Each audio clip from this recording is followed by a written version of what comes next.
Right here I have the last 10 players taken 24th overall.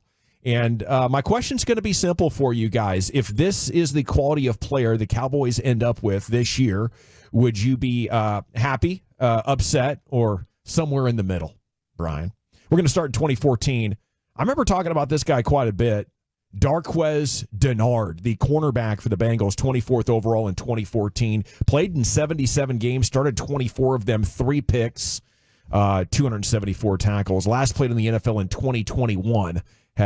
Basically became a journeyman. That'd be pretty disappointing, wouldn't it? Yeah, that would be disappointing. No, thank you. Was it Michigan State?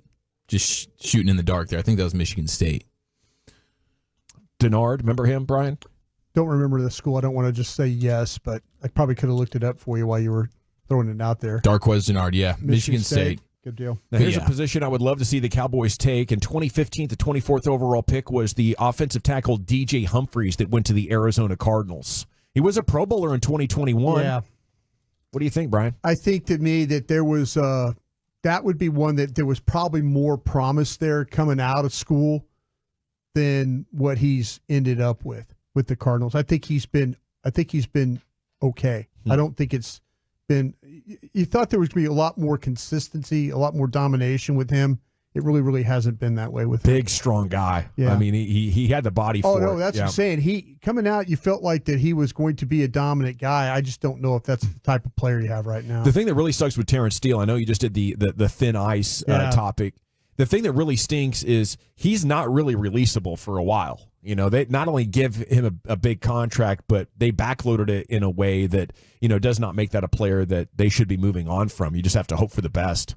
You know, maybe he does have the big bounce back season following the injury recovery season. I think he needs some help from vitamin S, you know, but it's neither here nor there. In 2016, the 24th overall pick was William Jackson III to the Bengals. Spent the first 4 seasons of his career with Cincinnati, 21 and 22 in Washington with the Commanders, and did not appear in a game in 2023. That's bad. Yeah, that was a bad pick. 2017, it was Garyon Conley, pick of the Raiders, that did not go well at all. He had a troubled background, and his Raiders Ohio tenure. State, right? Yeah. Over him, yeah. Yeah, it did not go well for him at all. I mean, he was basically out of the league in 1 year.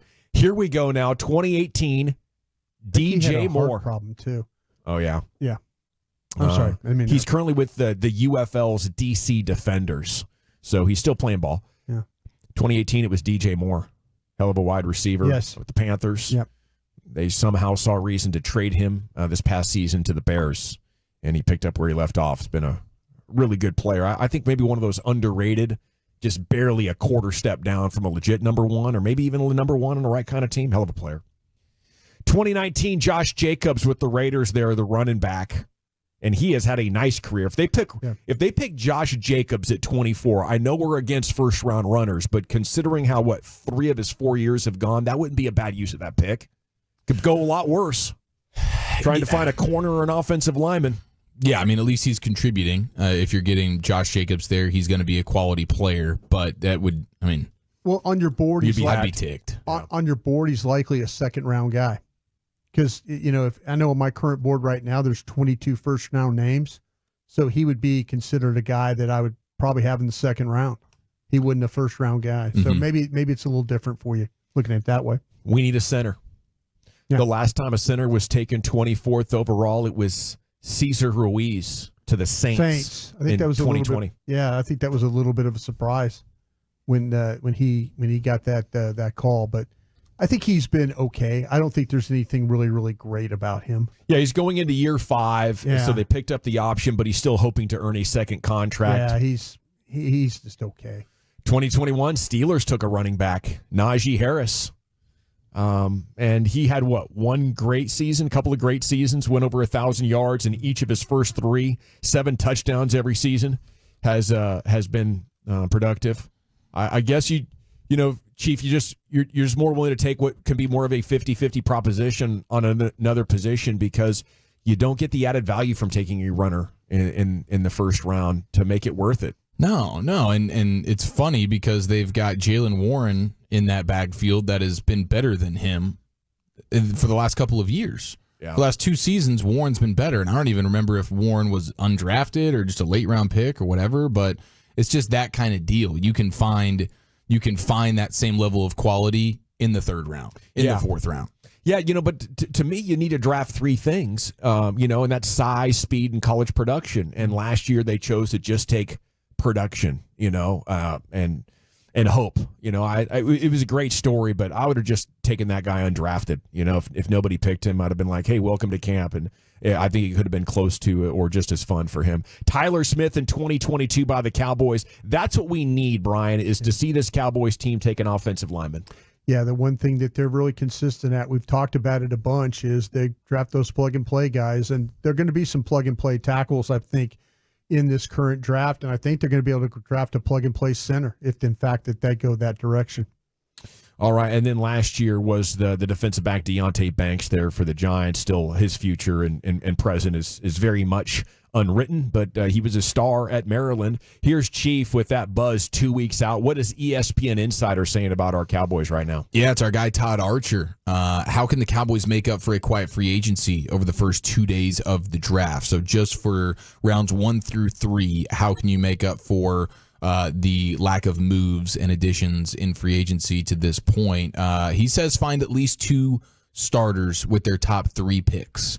So, I mean, I get that's definitely successful when you do that, but I don't know that for the Cowboys right now, how much I think most fans are going to be like, dude, the pressure you've put on yourself, you're going to need all 3 of those picks to be guys that can come in and be immediate starters for you.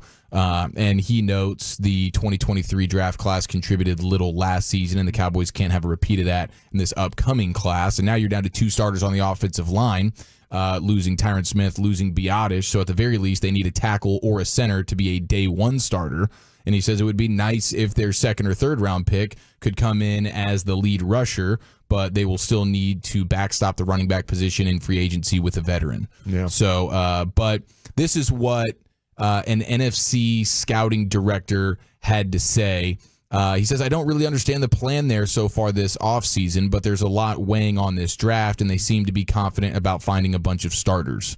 And then they throw around some offensive lineman names like Graham Barton and Jackson Powers-Johnson, plug-and-play options on the interior. And then Tyler Smith can move back to left tackle. But he says, don't sleep on Dallas doubling up and selecting 2 offensive linemen early in the draft. What do these 2 names do for you, Broadus? Cooper Beebe, K-State, and Dominic Puny from Kansas? Yeah, both are it's funny because both of them, I think, are guards.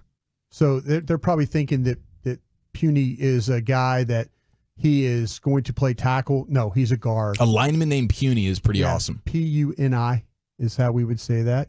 And so, yeah, to me, the thing with BB's a massive guy, big, thick, but he's athletic. He's one of those mauler type guys. He's short-armed a little bit, gets into you. He could push in the running game. He's a good pass protector. He's played tackle. He's played guard. He's kind of an up and down the line guy, but yeah, both those guys are considered to be guards. So if they're trying to do it where it's drafting a tackle and drafting a guard, I don't think that they got the combination right. Could one of those guys play center potentially? I'd have to train one of those guys. To play center. BB likely would be the one that you would have him play the center spot. It'd be awesome if they take back-to-back offensive linemen, though. And we talked about that on the Love of the Star today too. About how would you consider to doing that? Would you look at one of these? Would you take the tackle first, or take the center first and then take the tackle? I think the tackle probably would be the one that you needed to take first. The center will stretch a little bit for you. So I would if you're going to do the combination, go tackle, go center. But when it comes to do we want a surefire starter or do we want the highest potential talent? I don't think you're in a place right now where you need to be drafting for starters to try to make the playoffs or hold the line. Take the best long-term prospect, because I think the next time this team really has a chance to win the Super Bowl might be 2026, as they go through 2 years of having to pay off a lot of salary cap space. So I don't want safe high floor picks. I want high ceiling picks and guys that could end up being, Hall of Famers.